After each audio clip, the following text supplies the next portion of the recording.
Take us back to Friday when you went to the church and Carlton area of the city, and with the intent to preach a sermon. What exactly happened? And probably more importantly, given the context of this story, what exactly did you say? Well, what happened was we decided to, actually this week we're actually going around a lot of places preaching. Because so Thursdays and Saturdays we're usually downtown, but every other week we go all of these different places. So we decided to go to Carlton and church that day. And the festivities was actually a little bit away. So we decided to kind of, not to be right in the middle of their festivities. We kind of like set up a little bit down the street. And we just started preaching. We started preaching the love of God, how God loves everyone, how everyone could be redeemed, how there's hope for everyone. And then my kind of preaching style is I like to engage with the public. So as I preach, if someone has a question, I will stop preaching and I'll start answering the questions. And just to be 100% clear, there was no, fire and brimstone kind of, like, you're going to burn in hell for your sexual orientation. Nothing like that. You were just preaching the gospel. Absolutely, nothing like that. If you go to my YouTube channel, Dorre Love, you can see that my message is consistent. And it's a message of love, it's a message of hope, and I always take a calm, passionate, patient approach, because I had lesbian in my family. My sister was lesbian for a long time. I have Muslim in-laws. So I have people from all different walks of life in my family. So I have a compassion, understanding, and empathy for them. So I don't take that approach. I don't take the hell and brimstone approach. I believe you can catch more flies with sugar than you do with doo-doo, So. Gotcha. Yeah. And without further ado, we have a clip, ladies and gentlemen, of what happened and the eventual arrival of the boys in blue. Let's check it out. This is important. This is the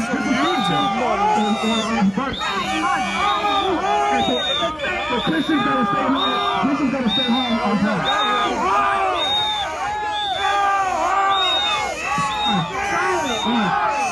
So once again, you're feeling convicted. Where's brother? So you're feeling convicted of your sins. That's the problem. And so once again, God so loved the world that He gave His one and only Son. Whoever believes in Him will not perish but have everlasting life. The Bible says that God didn't come into the world to condemn the world, but through Him. Well, they're silencing him. They're arresting him.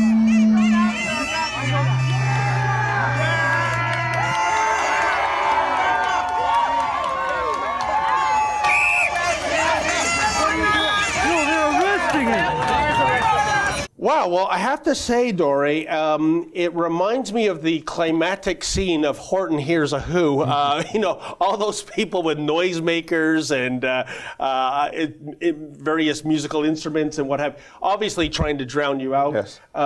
Cries of, go home, get lost, we're not into what you're preaching. So, needless to say, it was a pretty hostile crowd.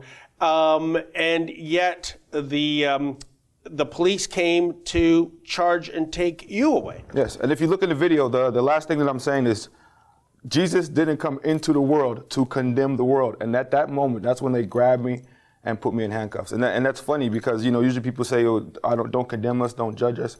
And then if they would have let me finish my sentence, it goes, Jesus didn't come into the world to condemn the world, but through Him, the world would have life and have it more abundantly. And so that's when there was actually a cop there before, and when they started whistling in my ear and doing a whole bunch of things, I looked at them and I was like, yeah, do you think this is like legal? Aren't they like, breaching my personal space or something? Because she actually had a whistle and it was right in my ear, and my ear started ringing. And he just gave me this real hard look, and I should have known then that they were plotting something. But then, as soon as I said Jesus didn't come into the world to condemn the world, he grabbed my mic, he grabbed my arm, and he twisted it behind my back like he was angry. And I was like, yo, bro, I'm not resisting. I'm a peaceful person. Like, if you want me. And then he just didn't say anything. Just put the one on this wrist very tight, and then just put my hands behind my back, grabbed my microphone. I thought he was gonna smash it on the ground, but he just grabbed it, and I guess he put it down. And then they just like whisked me away. That's an excerpt from the Ezra Levant Show. Every day I do a video monologue, and then I interview an interesting guest. And then I end by reading my hate mail, but you've got to subscribe to it, which you can do at therebel.media/shows.